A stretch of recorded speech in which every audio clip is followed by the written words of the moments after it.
నరుడు పరతంత్రుడు.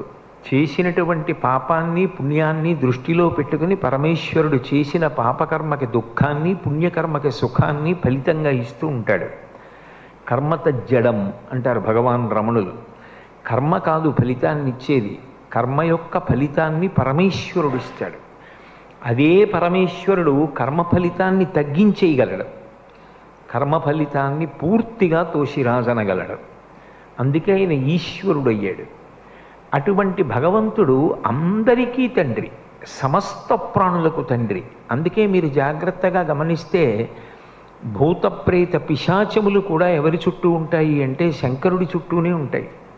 ఒక తండ్రికి 5 కొడుకులు ఉంటే ఒక ఆయన ఐఏఎస్, ఒక ఆయన ఐపీఎస్, ఒక ఆయన ఐఎఫ్ఎస్, ఒక ఆయన ఎంఎస్ చదివినా 5వ వాడు జేబు దొంగ అనుకోండి, వాడు జేబు దొంగ కాబట్టి నా కొడుకు కాదు అని తండ్రి అనడు.